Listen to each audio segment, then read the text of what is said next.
J'ai créé RMS Touch il y a maintenant 6 ans et demi et c'est une société que je pilote avec grand plaisir. J'ai une merveilleuse équipe et on fait plein de choses dans l'innovation en matière de recrutement d'un côté, en matière de talent management de l'autre. Donc tout ce qui relève de l'expérience talent au sens large, expérience candidat d'un côté, expérience collaborateur de l'autre. Donc nous avons l'événement auquel tu contribues chaque année, RMS Conf. Nous faisons de la formation de recruteurs, de responsables marque employeur. Nous formons également les écoles de commerce et les étudiants. Des deux côtés à l'utilisation des médias sociaux, soit pour trouver un job, soit pour trouver des candidats, évidemment. Et nous acculturons également au digital un certain nombre d'équipes RH pour les immerger dans le big data, l'IA, la réalité virtuelle, la réalité augmentée et envisager avec elles tous les impacts que ces technologies ont sur la relation recruteur-candidat d'un côté, sur la relation entreprise-collaborateur de l'autre. D'accord, voilà. Génial. Quand est le prochain RMS Conf ? Alors justement, là, ça vient de tomber. C'est bien qu'on se parle aujourd'hui. C'est le 9 octobre. Donc tout le monde peut booker son agenda. Le 9 octobre, ça sera au 104. On change de lieu cette année. Donc on était au tapis rouge depuis maintenant 5 ans. Et là, on passe, on va dire, la gamme au-dessus puisqu'on disposera de 2 fois plus de surface. 3000, que je dise pas de bêtises, 3500 mètres carrés. Donc ça va être assez énorme. Et le 104, c'est un lieu de vie assez unique à Paris où il y a des personnes qui tous les jours viennent danser, viennent jongler, viennent chanter. Et donc une partie restera quand même ouverte au public, le reste on privatise pour l'événement. Et donc on a aussi repensé l'événement grâce à, on va dire, au brainstorming que nous avons fait chez nos amis de GDENL à Bruxelles, dans la Big Stash Room. Et Thierry nous a amené à réfléchir autrement et à penser autrement plutôt l'événement. Donc ce qui va changer cette année, c'est que nous aurons une colonne vertébrale avec des keynotes tout au long de la journée. Chaque keynote évoquera un thème relatif à la thématique principale qui sera emploi ou travail, qui l'emportera. Donc vrai débat, avec toutes les composantes que sont l'entreprise libérée, l'entreprise humaniste, la question des bureaux, est-ce que l'on bosse dans une entreprise en flex office, est-ce que l'on bosse de chez soi dans un espace de coworking, enfin on envisagera le jeu avec toi, on envisagera aussi la qualité de vie globale, enfin énormément de sujets intéressants et chaque keynote sera par la suite décliné en case study candidat, case study pour l'expérience collaborateur et barcamp. Donc on pourra, en cascade, tout au long de la journée, suivre une même thématique sous différents formats ou rester de manière verticale dans l'espace d'un côté inspiration avec les keynotes, les deux espaces action avec des retours d'expérience et l'espace finalement discussion en mode barcamp. Génial, donc tu vas pouvoir t'adresser aux curieux et aux monomaniaques. Exactement. Tout le monde va y trouver son compte. Exactement. Et là, avec les keynotes, plutôt les speakers qui nous ont déjà confirmé leur présence, on est en train de monter, à mon sens, et voilà, c'est les tripes qui parlent, l'équivalent d'un TEDx parce qu'on a vraiment des super speakers comme Marc Alévi, comme Denis Penel qui a écrit un bouquin aussi sur la soif du travail, sur les freelances, les slashers, et comme un dernier qui... Benjamin Chaminade. Ah non, pardon. Et Benjamin Chaminade, évidemment. Enfin voilà, on a 4-5 speakers qui viennent de confirmer et qui sont des super speakers, qui ont fait des TED, qui font des conférences de haut vol et qui envoient et qui inspirent. Voilà, à ton image. Très bien. J'aime beaucoup. Très bien, excellent. Et donc là, tu es venu présenter le podcast de cette émission, de cette conférence. Donc le podcast. Exactement. Alors on a lancé ça ce matin, c'est tout chaud là. Nous étions réunis à Strasbourg pendant 2 jours avec toute mon équipe et nous avons enregistré le premier podcast d'une longue série, j'espère. Alors on a écouté beaucoup de podcasts les derniers temps. C'est un format finalement qui n'a pas encore été réellement exploité par l'écosystème RH. Et son business en général, très peu business, exploité. voilà, donc, tu le dis. Moi j'ai regardé un petit peu ce qui se faisait aux États-Unis, en Angleterre. Il y a 2-3 podcasts qui parlent un peu d'employer branding, mais très peu. T'as les noms ? Non, j'en ai un assis sur Londres qui est Jürgen Sundberg, qui était au début de l'aventure Linkhuman à Londres. Mais sinon, en France, il n'y avait rien. Et sauf qu'il y a 10 jours, le Lab RH a lancé le sien. Donc, quelque chose que je suis aussi, qui s'appelle On RH, mais qui est un peu entre le podcast et la vidéo, puisqu'il le partage également sur YouTube. Nous, c'est vraiment le podcast, pensé comme un podcast, avec le format que tu as présenté comme le meilleur, à savoir les 45 minutes, qui me tiennent à cœur également pour pouvoir développer de vrais sujets. Et donc le premier est consacré justement à la thématique d'RMS Conf. D'accord. Pour faire un peu de teasing. Donc emploi ou travail qui l'emportera. Et je me suis lancé dans un long monologue, on va dire, sur ma vision du travail, de l'emploi et sur l'avenir, justement parce que trop souvent on a tendance à mélanger et à confondre un petit peu ces deux réalités qui sont bien différentes. D'accord. Donc en fait c'est clair parce que et c'est une bonne idée. Donc pour lancer le podcast, tu parles de toi. Donc comme ça tu gères les inconnus. Puisque c'est toi qui construis, qui prévoit le Même contenu. si l'équipe était quand même là, hein, et chacun anime une petite chronique. Donc en fait, tu as des chroniqueurs. Chaque membre de ton équipe sont des chroniqueurs. Ouais, et puis là, c'était la première, donc le sujet me tenait à cœur et c'est le sujet de la conférence. Mais il arrivera que ce soit quelqu'un d'autre qui présente l'émission, que ce soit de vrais débats entre les membres de l'équipe, voire que l'on invite quelqu'un comme toi pour débattre sur un sujet. Donc en fait, c'est complètement ouvert. Mais on va dire que c'était le premier, il fallait se lancer. On avait une thématique et l'événement arrive. Donc voilà. Maintenant, est-ce que tu tournes, enfin tu enregistres, parce que là pour le coup c'est que de la voix. Est-ce que tu enregistres et tu diffuses, ou est-ce que tu fais un petit stock avant de diffuser et t'attends un petit peu d'avoir de l'avance ? Non, on va essayer de les diffuser. J'ai même envie que dès le deuxième ou le troisième, je ne sais pas, il soit écoutable peut-être en live avant d'être podcastable. Mais là, le premier, pour l'instant, on l'a enregistré et l'idée c'est d'en faire un par mois à chaque fois qu'on se réunit, puisque l'équipe est éclatée sur le territoire aujourd'hui entre Strasbourg, Bordeaux et Lyon. Et donc l'idée c'est d'avoir notre podcast mensuel et de le diffuser dans les quelques jours qui suivent, avec évidemment le petit travail de montage qui va bien entre-temps. Parce que tu vois, même s'il n'y a pas de vidéo, il y a quand même de l'habillage à faire. Il faut quand même trouver les musiques, l'enchaînement, etc. Clairement. C'est autant de boulot. Surtout qu'en France, au début, je voulais faire un podcast. Ah, tu voulais aussi. Mais c'était l'idée de départ. Mais finalement, en France, pour l'instant, donc je suis content que tu t'y mettes parce que moi ça va m'encourager à tout passer en podcast également.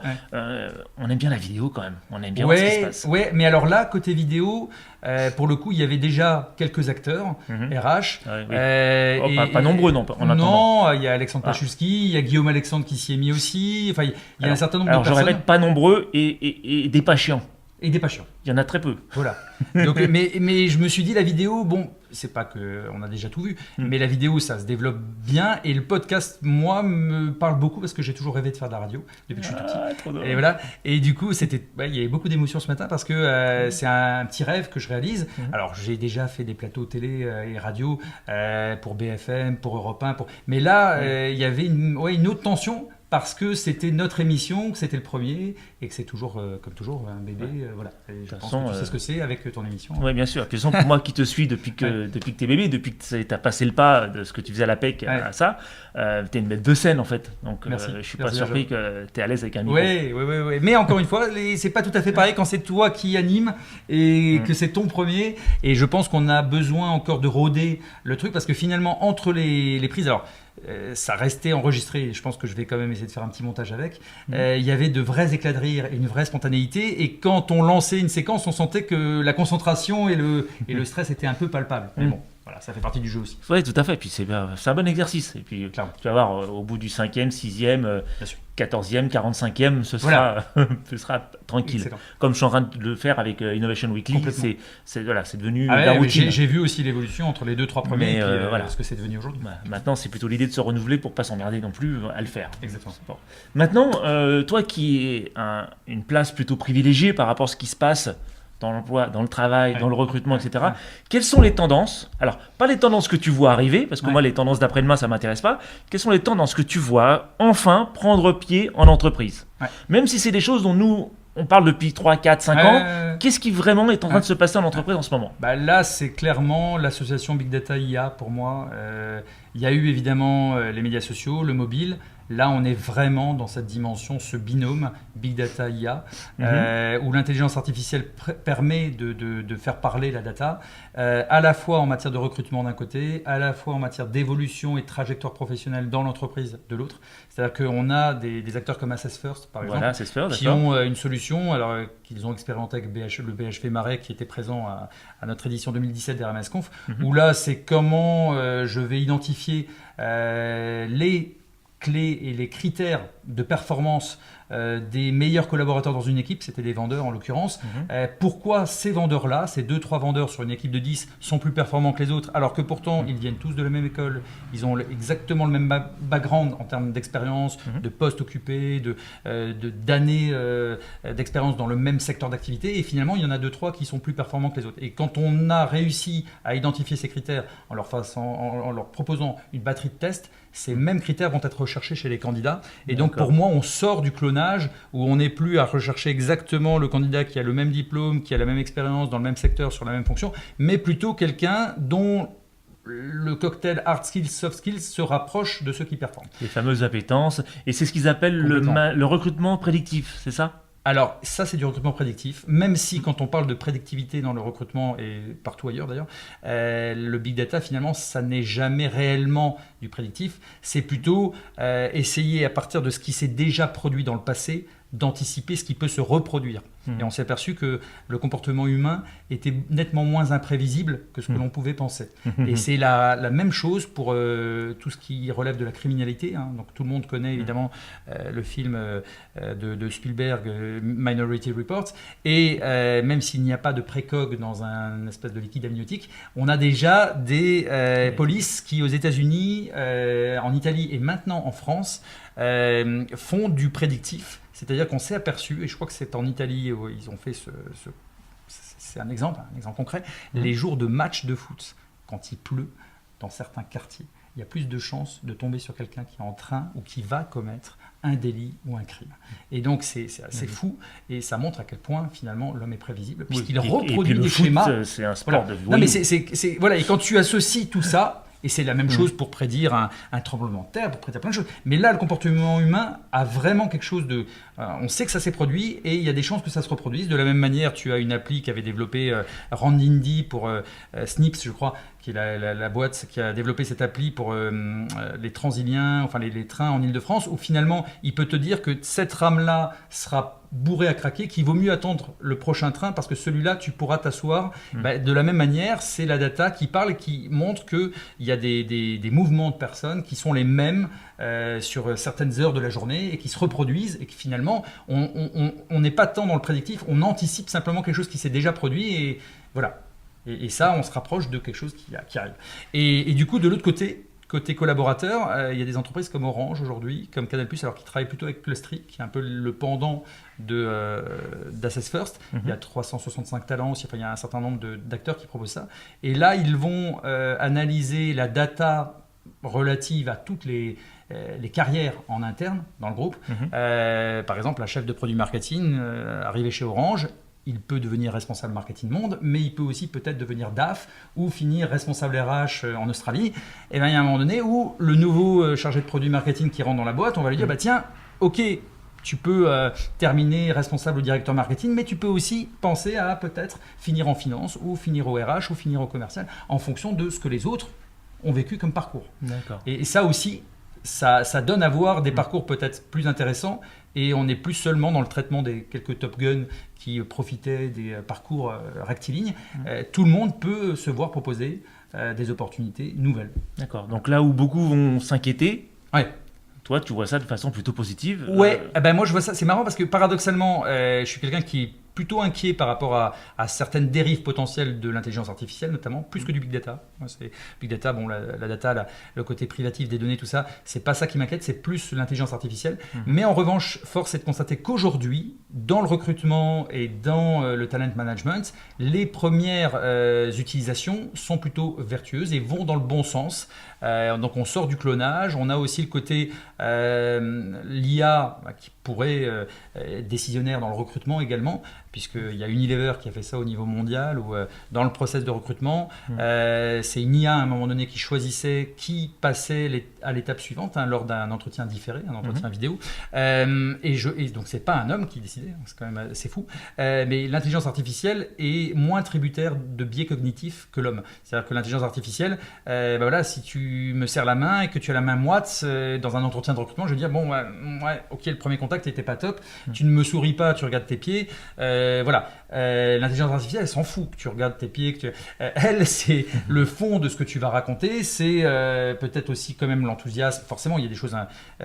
Tout dépend des paramètres que l'on rentre, mais en tout cas, Unilever en l'occurrence, c'est la couleur de peau, où on s'est aperçu qu'il y avait beaucoup plus de personnes de couleur qui étaient recrutées que quand le recrutement était uniquement confié à des humains. Voilà, quand même. Et de l'autre côté, la diversité des écoles d'origine était 10 fois plus importante. C'est-à-dire que le recruteur humain avait sa grille de je sais pas, une dizaine d'écoles sur un pays, et d'un coup ça passait à 50 écoles, parce que l'IA mesurait d'autres facteurs que simplement le diplôme, le pédigré. Donc ça, c'est intéressant. Effectivement. Bon, très bien. Écoute, merci beaucoup. Je t'en prie. Donc, je vais attendre de mettre pour mettre cette vidéo en ligne, je vais attendre que tu me dises, ça y est, le podcast est prêt, je vais le mettre en ligne. Carrément. Ça, c'est une première chose. Ton actualité, où est-ce qu'on peut te voir dans la vraie vie ou virtuellement? Alors, on peut me voir à Strasbourg, on peut me voir à Paris, puisque j'y suis toutes les semaines, les jeudis, vendredis. Et on peut me voir de temps en temps quand j'anime une conférence aussi. D'accord. Et sinon, me suivre et suivre toute l'équipe sur les médias sociaux, puisque nous sommes à peu près partout, et notamment sur RMS News, notre média. Eh bien, merci beaucoup. Merci Benjamin. Et à très bientôt. À bientôt.